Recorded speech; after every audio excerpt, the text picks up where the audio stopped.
Grãos aumenta a previsão de produção global no período 2023-2024.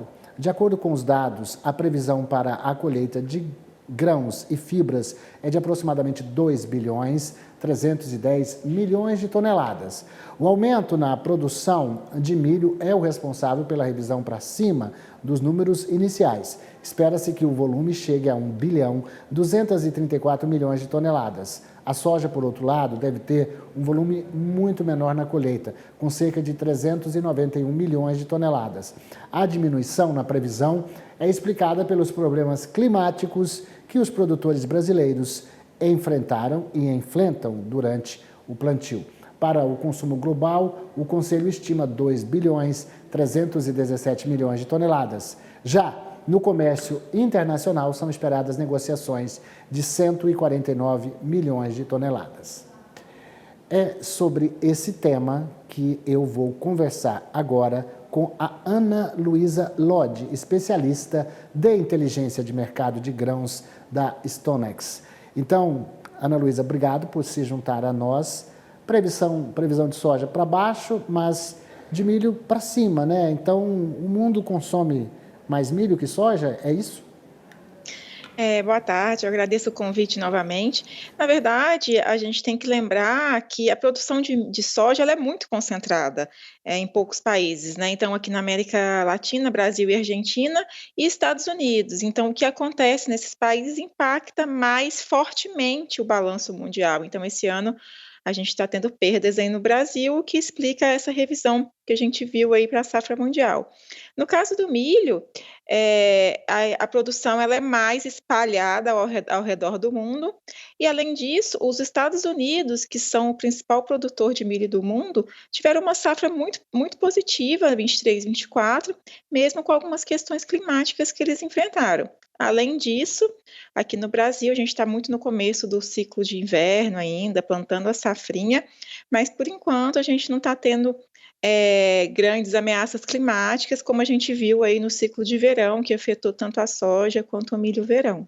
Mas a nossa participação nessa conta mundial ainda é muito importante, né, Ana Luísa? Principalmente com relação à soja. E até o milho, eu arrisco dizer que o Brasil parece que passou no ano passado, no final do ano passado, os Estados Unidos em termos de produção. Não sei se em exportação ou é o contrário.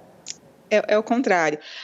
Os Estados Unidos produzem 1/3 da produção mundial de milho, eles realmente são muito grandes no milho. E o ano passado, aqui como o Brasil colheu uma safra recorde de milho, a questão da China também importando milho brasileiro, a gente exportou mais milho que os Estados Unidos, né, mesmo não produzindo tanto quanto eles produzem. Mas realmente, o Brasil é muito relevante, tem se tornado cada vez mais relevante, né, porque é um país que vem crescendo ano a ano a sua produção e tem a capacidade de crescer da produção, não só com ganhos de produtividade, mas também com ganhos de área, diferentemente aí dos Estados Unidos, que todo ano a gente vê aquela discussão, vai plantar mais milho, vai plantar mais soja, com as culturas trocando área aí entre elas. E mesmo com a perda provocada pela instabilidade climática que deve acontecer, a gente viu que as chuvas retomaram e aquela soja que foi plantada entre o final de novembro e começo de dezembro, ela já está seguindo aí. Essa soja vai ser colhida sem problemas. Vamos ver qual vai ser o apetite do caso do milho segunda safra, que essa coisa a gente ainda não está medindo. Algumas regiões, Mato Grosso mesmo, estava conversando com o pessoal do IMEA na semana passada, e disseram que 30% do milho segunda safra já tinha plantado, isso há uma semana atrás. Então, eu tenho a impressão que deu uma melhorada nas questões climáticas, tomara que o El Niño já tenha ido embora. Vocês têm também informações sobre isso?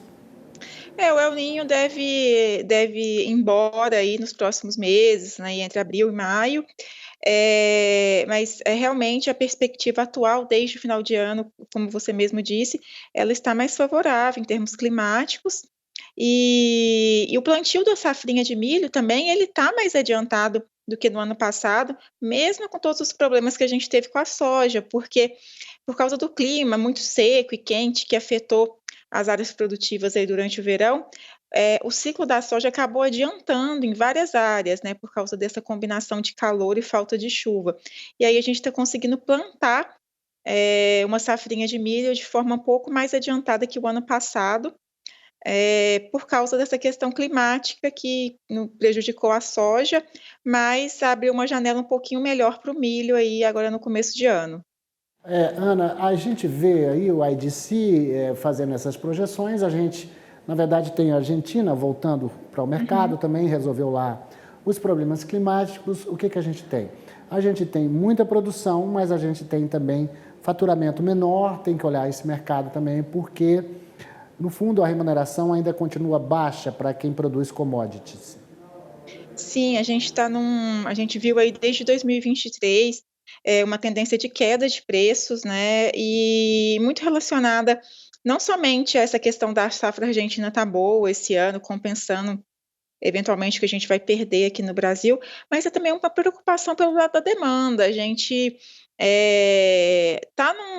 tem a demanda tem mostrado, né, um ímpeto um pouco menor do que a gente via antes da pandemia. A China já não cresce tão fortemente quanto crescia, tem preocupações aí com o desempenho econômico ao redor do mundo, em meio a políticas de juros elevados. Então, a gente realmente está num período de preocupação pelo lado da demanda. Então, com esse crescimento mais lento da demanda e a produção, por mais que a gente teve alguns problemas aí, como aqui no Brasil, acaba deixando uma situação aí que a gente não vê um balanço muito restrito, né? Claro que pode variar de região para região, e com essa falta aí de algum aperto no balanço mundial, acaba segurando aí os preços em patamares mais baixos.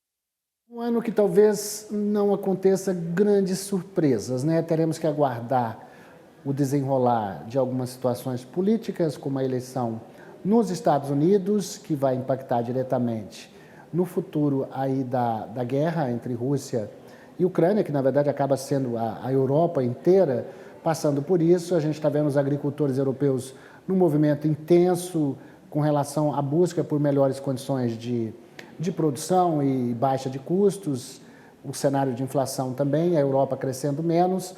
Então, a gente fica de olho porque aqui onde nós estamos, na América, Estados Unidos com grande produtor, igual você falou, essas produções estão mais centradas, soja, por exemplo, tudo aqui mais na América Latina, mas tudo isso impacta na produção de alimentos de um modo geral, porque isso é insumo básico, fundamental para a produção de proteína animal. Então, estaremos de olho porque o agro acaba, enfim, dando muito o tom de como vai ser a economia mundial, porque o mundo precisa, primeiro, de comida e depois de energia, né?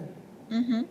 Não, com certeza, assim, por mais que existam essas perspectivas eventualmente de um crescimento um pouco mais lento, o mundo vai continuar crescendo, a gente vai continuar tendo cada vez mais pessoas para alimentar, o setor de bioenergia também, ele tem uma perspectiva favorável, é que a gente está comparando com um período, né, anterior aí, desde os anos 2000, com a forte presença chinesa, que cresceu de forma muito acentuada economicamente, e incrementou muito a demanda por commodities.